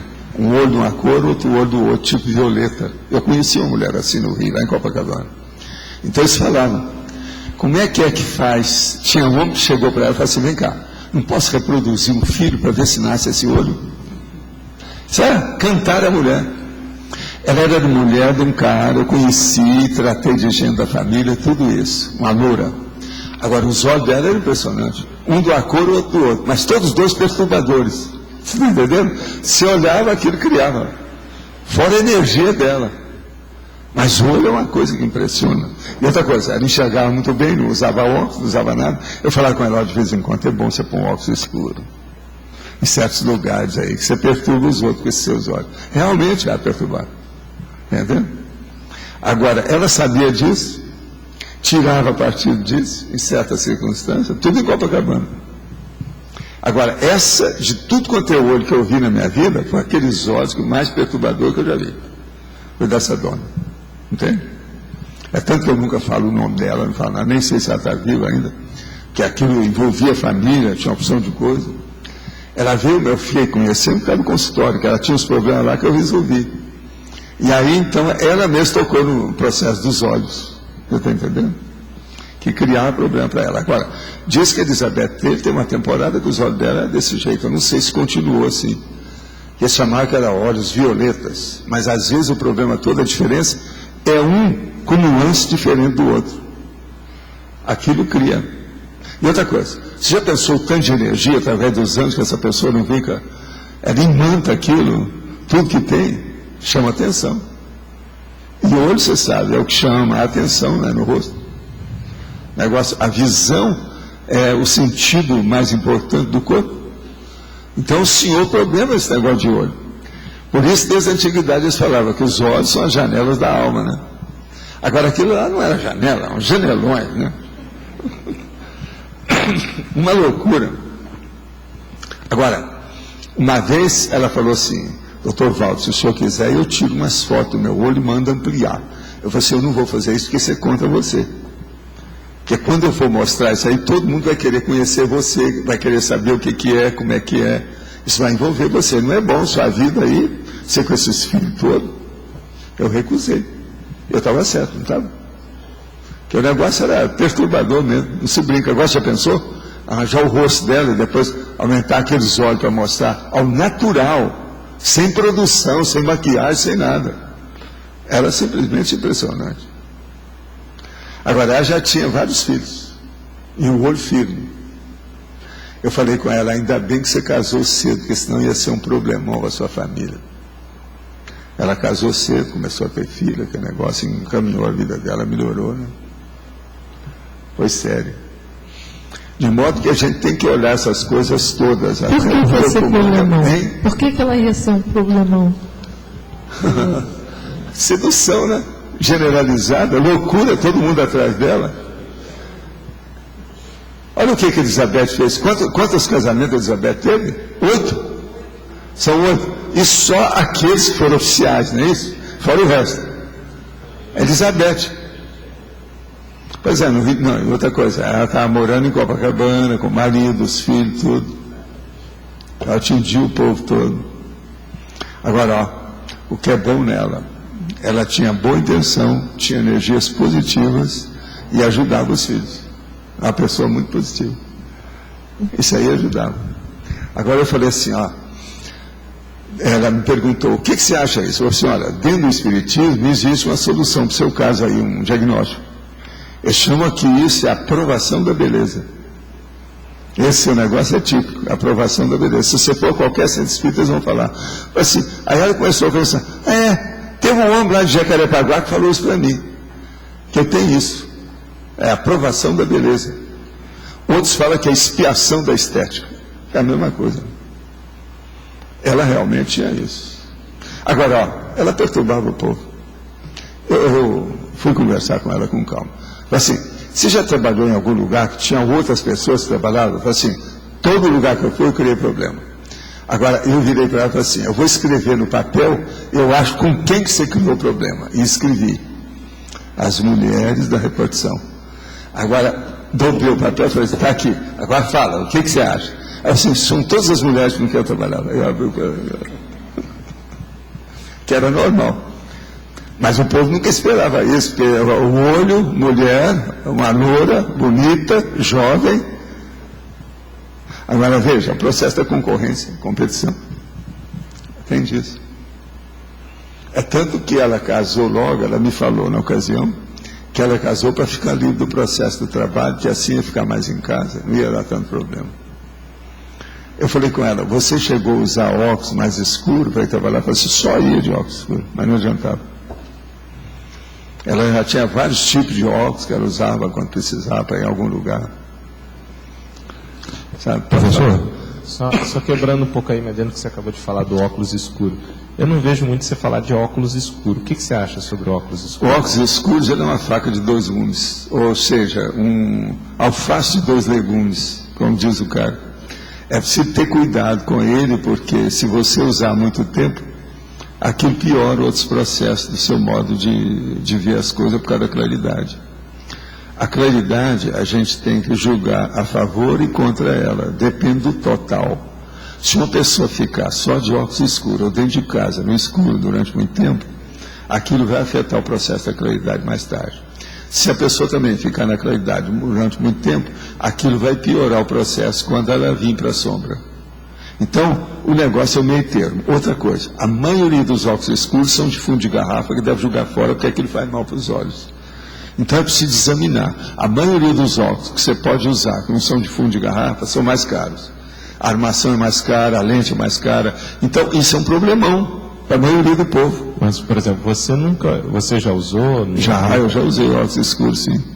Teve uma temporada que eu precisava disso, principalmente nas minhas viagens, por exemplo, no Hawaii, por causa da claridade de certos lugares lá, sabe, nas Filipinas, por exemplo. Muito tempo exposto. Não, porque às vezes eu tinha que sair para ver os outros, no meio do mato, aquela coisa toda. E outra coisa, era de dia, aquelas ilhas lá, é tudo tipo tropical, por exemplo, nas Filipinas. O negócio não é fácil. Eu não tenho nada. A minha proteção faz muitos anos que eu não uso, eu não tomo sol. Eu acho que a pessoa vê. Se ela chegou em casa, sentiu alguma coisa da vista, ela tem que ver. Há um processo de claridade ou obscurecimento, quer dizer, a penumbra. O que houve? Se tiver, é bom tomar atitude, porque pode caminhar para isso. Tem um negócio da meiose, você sabe o que é, né? Expandir o processo da íris. Isso aí é que é o sério. A maioria não entende nem isso, nem sabe que isso existe. É a menina do olho, como o povo fala. Eu falo assim, cuidado com sua menina do olho. Ela engorda e emagrece. Se ter cuidado com isso. Entende? Agora, no interior, eu já falei para vocês, lá em casa mesmo, no quintal, havia plantação de beladona. As donas chegavam e começavam a cheirar a beladona, aí dava meiose, os olhos ficavam mais bonitos, então elas iam para o baile. Isso era comum. Eu vi isso demais. Eu era adolescente, e as moças todas iam lá em casa para ver. Tinha um pé de beladona. Tinha lá, quando foi feito no cemitério. Eu, para mim, plantar aquela beladona numa tumba, como lá tinha sido cemitério, ficou, o negócio cresceu, depois apareceu a beladona. Pois é, por isso que é o beladona, o nome é esse. Agora, é impressionante, você faz assim, cheira lá, daí a pouco você olha o olho da pessoa, aquilo é automático, a meiose, o negócio amplia, e os olhos realmente ficam muito mais expressivos, né? Mais bonito o negócio. Se a pessoa tem energia, aquilo começa a sair chispa, né? Entende? Que é o Superman, a hora que ele tira o óculos e olha aquilo lá, é o beladona. Negócio. Professor, sim. Por favor, aqui no ar. Por favor. Sim. Dentro da ectoplastia, o senhor falou sobre o seu caso de ectoplasta. Qual a condição principal, comparando com outros ectoplastas, seja Zero Igual, Elzapia e outros, que fizeram com que, enfim, esse que morresse mais cedo? Exatamente. Eles abusaram. Eu não abuso. Tudo meu é pensado. Tudo meu. Eu já falei, eu tenho calculismo cosmoético. Minha vida é essa. Por exemplo, escuta, o Cavalcante, eu falei para ele as coisas, que ele devia de moderar, não devia de entrar na política. Morreu assassinado na faca, um funcionário dele, um ex-funcionário. Edson Cavalcante. Agora veja, Arigó, eu falei com o Chico Xavier presente. Na minha condição de médico, esse povo me escutava demais no movimento espírita. Ele sabia da minha vida, as coisas todas que eu estava fazendo, sabia da minha clínica gratuita, todo mundo já me conhecia. O Arigó conhecia. O Arigó queria fazer uma cidade comigo. Eu ia governar o processo todo lá. Então nós íamos fazer um hospital, uma escola, centro espírita, um monte de coisa assim para atender criança, tudo, creche. A ideia era essa. Agora eu virei para o Chico e falei assim, olha, eu não posso aceitar nada disso, e vou falar para ele aqui claramente. Ele vai morrer mais cedo do que eu, e do jeito que ele está aí, você pode marcar. Ele vai morrer logo. Ele não fica aqui muito tempo. Aí o Chico, Valdo, insiste com ele, insiste. Insisti várias vezes depois disso. Agora, foi algum tempo depois, ele morreu na estrada, do jeito que eu tinha falado. Eu e o Chico fomos lá, numa das viagens, nós fomos encontrar com ele, porque eu gostava muito dele, e o Chico também. E outra coisa, ele já tinha atingido muitos amigos meus com o processo ocular, e melhoraram na hora. Então eu ia lá, ele sabia de tudo isso, já me conhecia, eu conhecia a agenda familiar. Para vocês terem uma ideia, depois que ele morreu, um irmão dele trabalhou comigo durante muito tempo na empresa que eu estava. Muito tempo. Agora então, o que é que se passa na história? Quando nós fomos lá nessa viagem, foi a última que eu encontrei com ele, nós estávamos lá e fomos atrás dele, ele saiu com a caminhonete. Daí a pouco nós vimos aquela caminhonete assim, chegou, era ele, chegou, bateu a porta e foi lá. Oh, mas que beleza ver vocês. Isso era o jeito dele. Agora, ele tinha hipertensão. A hipertensão dele, você está entendendo? Numa das vezes que eu medi, estava 12/18, entendeu? E ele agitadão daquele jeito. Outra coisa, ele tinha um pouquinho mais de 17 pesos, essa coisa toda. Mas ele achava que a confiança absoluta na vida, no corpo, na energia, nos fluidos, entende? Nos amperadores, ele tinha noção total. Então eu falei para ele assim, amigo, você veio lá da estrada? Sim. A estrada lá, ó, em Minas Gerais, é super sinuosa, um perigo a estrada. Assim, e você está dirigindo com essa velocidade, você entrou aqui? Não, Walter, mas isso é meu normal, é meu estilo. Eu falei assim, vem cá, sua pressão está pior que a minha. Eu cuido disso, levo a coisa séria. Eu não abuso de nada, Arigó. Como é que vai ser? Você quer acabar com você? Isso é suicídio lento. Está errado. E o Chico falou assim, olha, ele tem razão. Tudo que eu estou falando, ele tem razão. Falando para ele. Não adiantou nada. Meses depois, foi alguns meses, um pouco mais um ano e pouco, por aí. Ele morreu justamente na estrada que nós tínhamos falado. Agora, Valdo, uma dúvida que eu tenho é o seguinte, ele era autoconsciente que ele ia morrer mais cedo. Ele era o quê? Ele era autoconsciente de que ele ia morrer mais cedo. Ele não, falava... Mas todos esses médicos falam isso para não ter problema de dor, nem ficar com nada daquilo que os pacientes que eles trataram. Essa conversa é antiga. Agora, o problema não é esse. O problema é que eu explicava para todos eles, olha aqui, quanto mais você ficar nesse corpo, mais você vai trabalhar nisso, você está dando valor para a sua oportunidade nessa vida. Isso que nós chamamos hoje de ProEx. A pessoa pegar a oportunidade da evolução em favor da assistência que ele está fazendo. Eu falei com ele, Arigó, o que é melhor? É você dessomar logo, desencarnar logo, ou você ficar por aqui e ajudar muito mais gente? Estuda muito melhor, pensa bem, mas se cuide, não abuse. Agora veja, com ele não tinha jeito, foi o que eu falei muito antes disso, eu não admitia nada daquilo. Por isso que eu chamava ele de Arigó. Ele era um pouco fora do esquadro em certas coisas. Agora, o melhor da história, a hora que ele entrava em transe, ele era outra personalidade. Mas totalmente. Às vezes até transfigurava o rosto. Agora, que o problema de energia dele era uma coisa fabulosa. Ele colocava a mão assim, ou caía aquelas gotas. Se orava, era medicamento. Então ele fazia assim, em cima do olho do cara, ou em cima de alguma coisa. Que tudo mudava na hora. Eu vi isso tudo, todo mundo via. Outra coisa, no claro, o sol, tudo. Entendeu? Ele era uma fábula em matéria de efeito físico. Foi o maior desses médicos todo do Brasil que eu vi.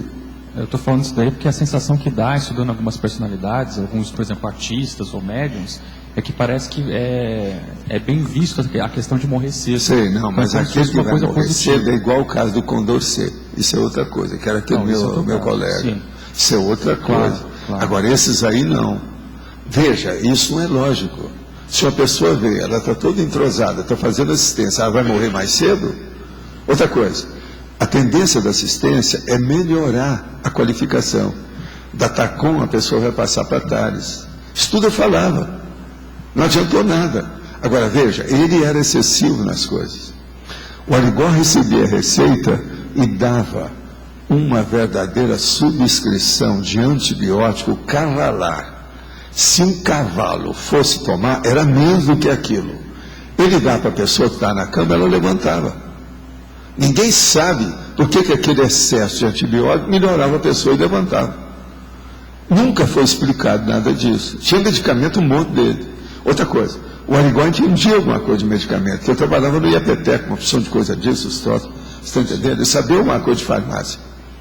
Mas isso aí era no receituário dele, era normal. Agora, que ele acertou muita gente, melhorou muita gente, isso não há dúvida. Outra coisa, eu estudava com gente que era do Exército, gente fria, linha dura, que era atendido por ele.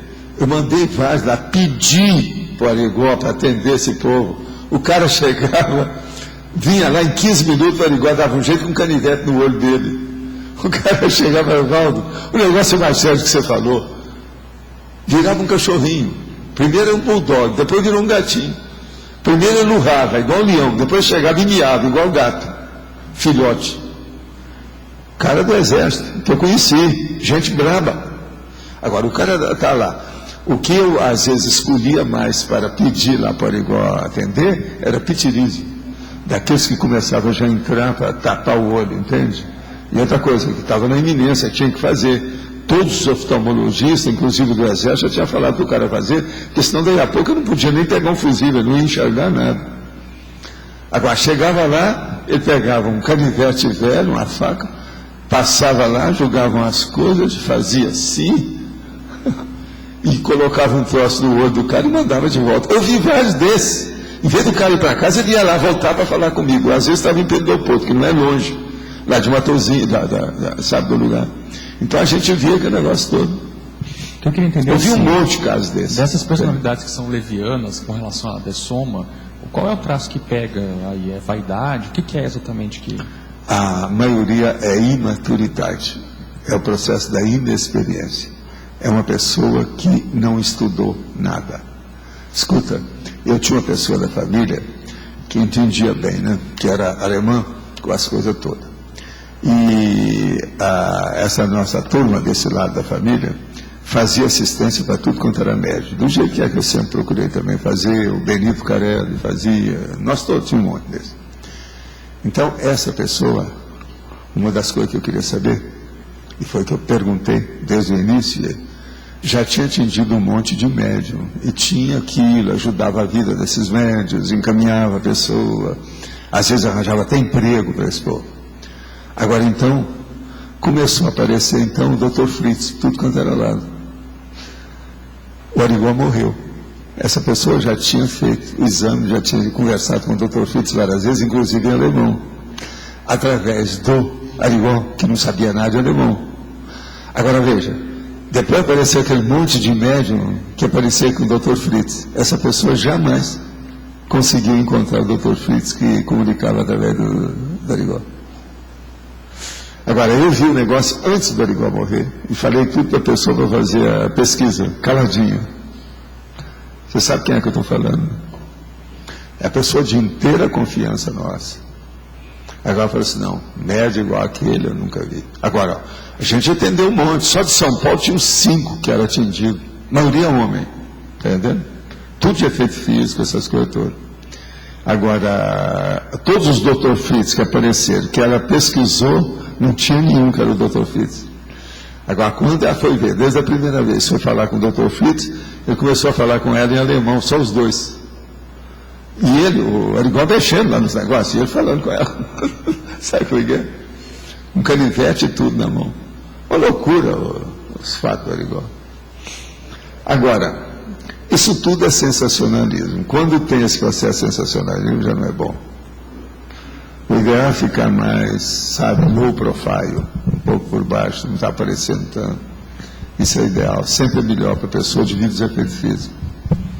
Agora, ó, no Brasil, só desses médios de efeito físico, você pode encontrar aí uns 10, todos eles morreram mais cedo. E uma boa parte deles, tudo com acidente. E uma boa parte desses acidentes, tudo era de carro. Um monte deles. Tinha um que chamava Etevaldo. Você já viu falar nele? Muita gente não sabe que ele morreu logo. Esse era poderoso em matéria de efeito físico também. Etevaldo. Tem dados dele lá, é só procurar um negócio sobre paracirurgia lá, que tem coisas lá no Horociclo sobre esse povo. Agora, isso tudo é o estudo dos efeitos físicos e da ectoplasmia. Agora, hoje a ectoplasmia é tido como uma piada, né? Não, isso aí é coisa ectoplástica. Ninguém leva isso a sério. O problema é que a energia básica está aí. O negócio é sério. Agora, muita gente viu isso, mas não chegou a aprofundar. Por exemplo, o Reich, sabe, lá do orgônio, ele viu essas coisas todas. Ele viu que tinha energia, mas ele não chegou a usar, por exemplo, isso que eu uso, energia imanente. Mas ele falou que tinha uma da natureza e outra da pessoa, tudo com o negócio todo. Pode falar. Estava lendo com mais atenção o texto. Eu fiquei pensando em colocar duas palavras que eu acho bastante cabíveis de uma maneira ou de outra. Uma delas seria, eu fiquei vendo o texto só se eu comi barriga, mas adulteração, por exemplo, na fatologia, a indústria da adulteração. E um outro termo também que eu acho que era bem pertinente, contrafação. Aí ao longo do texto... contrafação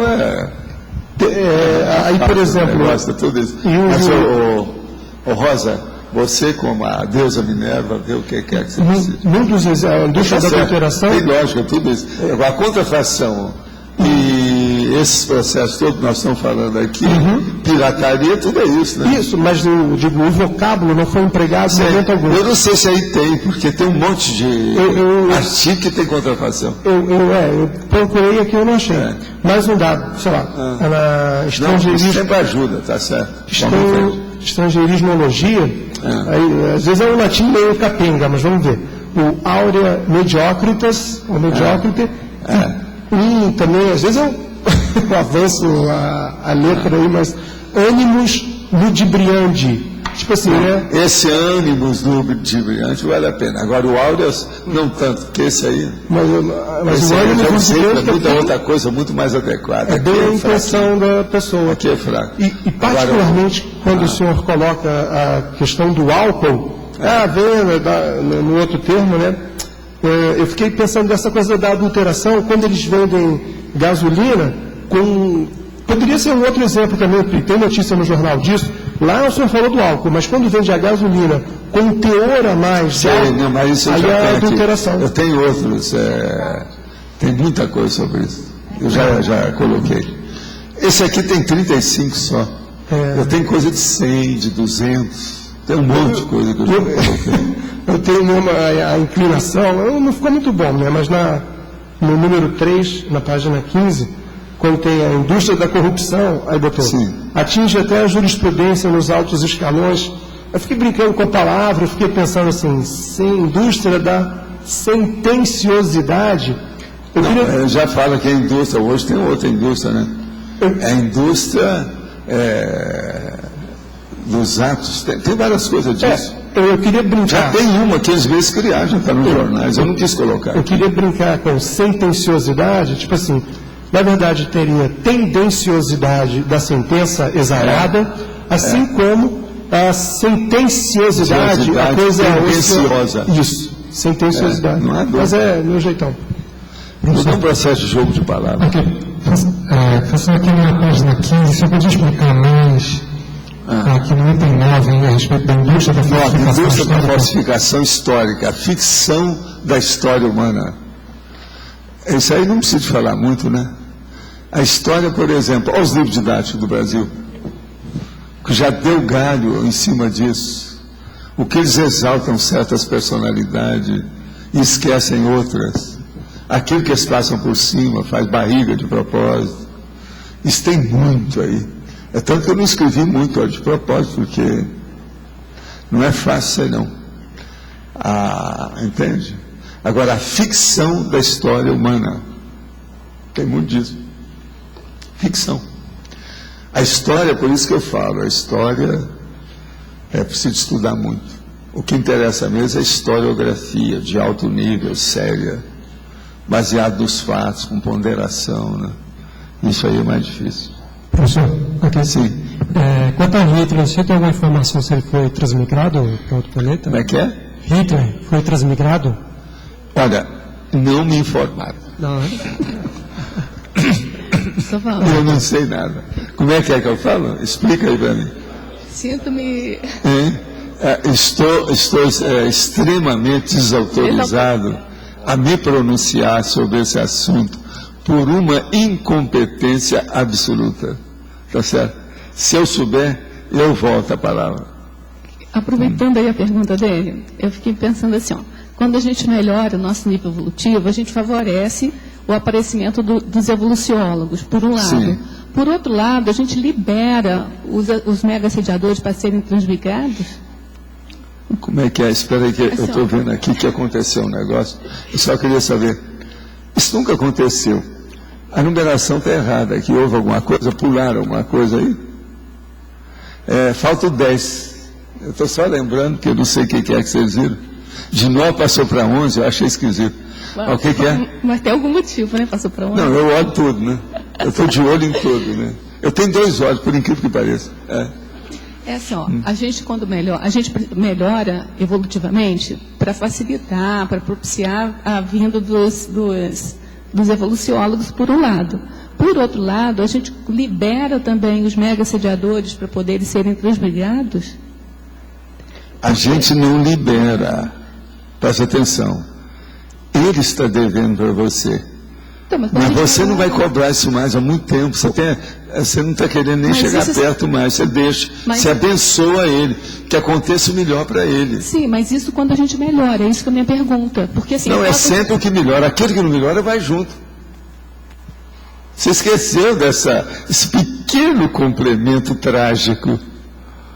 Aqueles que não melhoram estão junto com ele, ou estão brigando com ele, é um monte desses que vão brigando. Não, assim, ó, a gente está no intermediário. Então, isso foi uma das perguntas que eu fiz quando eu vi aquele povo que ia tudo lá. Eu falei assim, esses que ainda estão assim, numa luta intestina, isso vai continuar quanto tempo? Eu falei assim, na hora que chegar lá, a própria natureza vai equalizar todo mundo, porque eles vão ter um inimigo comum. Na hora que chegar o inimigo comum, todo mundo se junta, faz a coalizão e a frente ampla. Por quê? Vão ter que lutar contra mamute, contra isso, contra aquilo. Para dar um exemplo, né? A gente não sabe o que é que eles têm, um inimigo comum da natureza. Mas o lugar inóspito, difícil, árido, né? Turbulento da natureza, fogo, erupção. Então todo mundo ali está querendo sobreviver. Então aquilo vai ajudar. Então aqueles que estavam brigando o tempo todo, acabou a briga.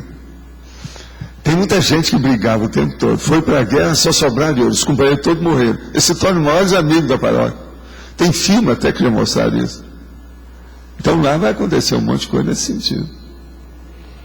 A minha pergunta é assim, ó, porque quando você está no intermediário e ainda tem muito rancor, ainda não está no nível evolutivo bom, você, de certa forma, você prende os mega-sediadores com você. Uns prende, uns com os outros, estão tudo junto. Tudo junto. Mas à medida que você vai melhorando, então você mexe nas duas pontas. Mas a hora que você melhora, você já começa a ficar livre daquilo, você já está com o outro. Você acende dentro do nível do seu grupo evolutivo. Você sai daquele bafão.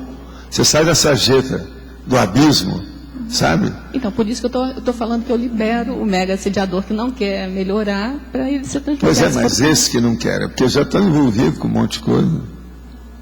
Agora veja, tem uma coisa que às vezes a gente esquece, né, de falar. Quanto tempo ele está assim? É bom perguntar. Ele às vezes já veio de outro planeta com esse problema. Presta atenção. O problema é dele. Ninguém vai fazer estupro evolutivo para forçar a barra. Amparador nenhum vai fazer tortura para o cara melhorar o modo. Ninguém faz isso. Então aquilo é espontâneo. Tem que ser uma coisa espontânea. Nascer dele intraconsciencialmente para fora. Então é centrifugar a situação. Entende? É duro. Agora aqui outra pergunta. Eu gostaria de saber se poderia dizer algo quanto aos meus problemas sobre os assédios sexuais durante o período em que trabalhei em algumas firmas. Se foram causados justamente pelos meus olhos azuis, muito bonita e ingênua, o fato relatado no meu livro. Olha, não há dúvida que os seus olhos muito bonitos, azuis, você é muito bonita e ingênua, mas existem outras coisas na minha terra que chama curva. As curvas também devem ter influído nisso, que é o problema do ginossoma. Então, esse conjunto é que deu isso tudo. Você sabe quem é que está escrevendo isso aqui? A Dalva. Então o problema tem mais uma conotação aí, que é o recheio decorativo que ela esqueceu, né? Existe um recheio decorativo, que é o problema, que eu já expliquei isso tantos anos para ver o negócio de dinossoma, que é um dos maiores problemas que tem. É o negócio, as curvas da morte. Tá entendendo? Chama as curvas da morte. Essas, aonde o Arigó dessomou, foram nas curvas da morte da estrada lá para a cidade. Agora, as mulheres são as maiores curvas da morte, as mais difíceis que tem. A dona é casada, um homem que é terrível, ela cheia de curva, começa a aparecer aquela curva, o cara se interessa, cuidado, olha as curvas da morte. É melhor você pegar seu carro e vai se distrair com ele. Esquece as outras curvas. Então, o negócio das curvas da morte. Tem o Blue Eyes. É o The Blue. Valdo, você teve contato, informação do Zé Arigó depois da dessoma dele? Eu tive com ele, né? Como é que foi? Eu tive com ele, fora do corpo, está lá no meu livro. Aí ele estava arrumando umas coisas, principalmente com os processos que juntava a família dele, uma opção de coisa. E ele não queria tocar no assunto daquele que ficou. Outra coisa, comigo aconteceu tudo que eu já tinha falado para ele antes. Você avisou tudo. Eu vi que ele estava até constrangido comigo. Agora, ele que falava, né, que eu tenho quiabo no psicossoma, no perispírito, que eu falava, você tem quiabo no perispírito. Por isso você escorrega fácil. Por isso você vem até aqui, ele falava para mim. Agora, ele estava assistido, muita gente, o negócio dele vinha de longe. O Arigó é dos tais que eu já falei aqui, das pítias e pitonisas, vestal de templo. Ele é desses povos. Igual um monte que tem aqui, né? E ele já ressomou? Nós, né? Nós, alguns aqui. Né? Ele já ressomou? Não. Não. Eu saiba, não. Eu não sei, porque eu perdi de vista certas coisas, porque ele estava trabalhando aí com o povo. Ele estava recuperando umas coisas dele lá. Tinha agenda da família, tudo. Entende? Agora eu falei isso no meu livro lá. Olha lá, depois você vai ver. É isso. Agora, isso já faz alguns anos, né? A gente não sabe como é que é, faz mais de 20 anos. Está caminhando. Agora, o que é que ainda ficou? Tem alguma coisa obscura sobre a indústria paralela? Acho que todo mundo já está industrial, não paralelo. Não é isso? A situação é braba, né? Para a gente ver. Então, eu vou deixar aí para vocês, tá certo? Eu passo a bola. Muitas graças. Então, vamos para as pontuações da tertúlia. Foram 16 votos online, 10 perguntas respondidas online, 16 perguntas presenciais, 78 assinaturas no livro de presença e 20 praticantes da técnica do IVEX presentes aqui hoje. Então, serão 3 recados, o primeiro da lexicologia, o segundo da complementar e o terceiro da reaprendência. Então, vamos à leitura dos verbetes para amanhã.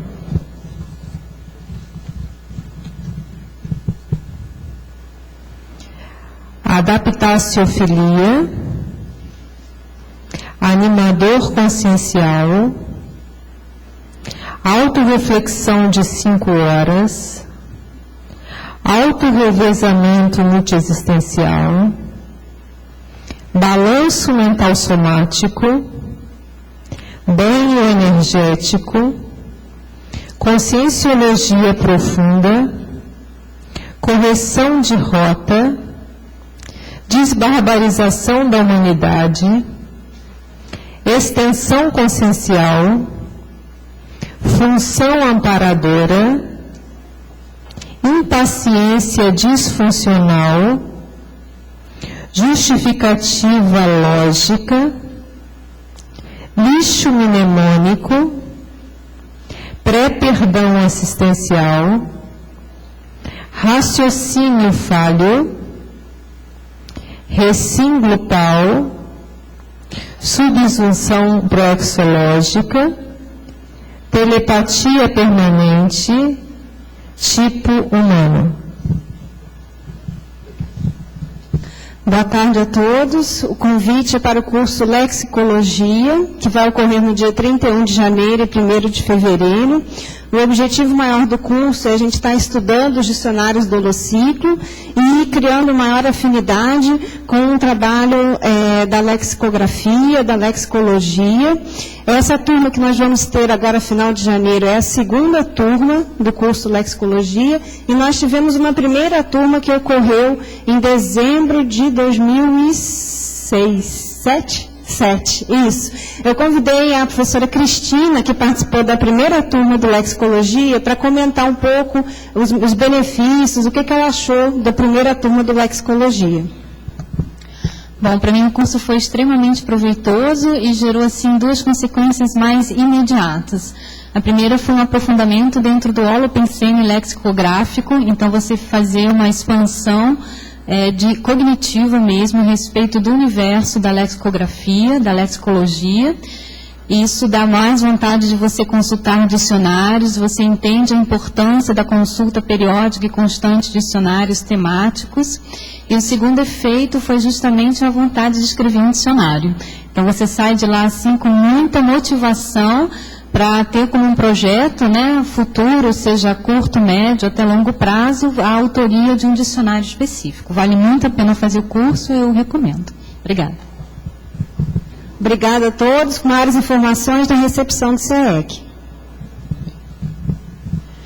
Pessoal, estamos aqui para as últimas chamadas do acoplamentário deste final de semana. Lembrando a todos, tertulianos e teletevelianos, que o tema a ser debatido, discutido, será sobre os amparadores. Como fazer o rapão com os amparadores e daí todas as suas derivações, onde a gente pode aprofundar o assunto.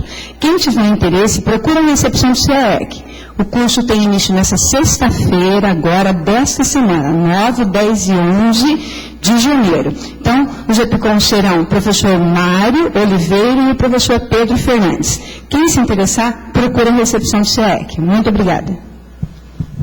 Bom, a Repreendência queria divulgar aqui a 7ª qualificação docente, que vai acontecer a primeira turma nos dias 9 a 11 de janeiro, 16 a 18 de janeiro, e a segunda turma em fevereiro, logo após o balanço existencial.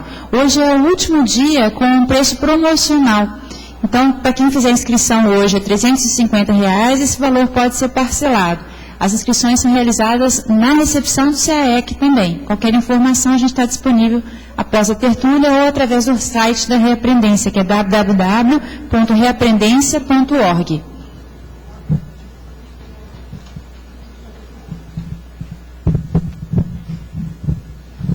Ganhou o verbete auto-revezamento existencial com 10 votos para amanhã. Muito obrigada, boa tarde, até mais. Desculpe, auto-revezamento multiexistencial com 10 votos para amanhã. Obrigada.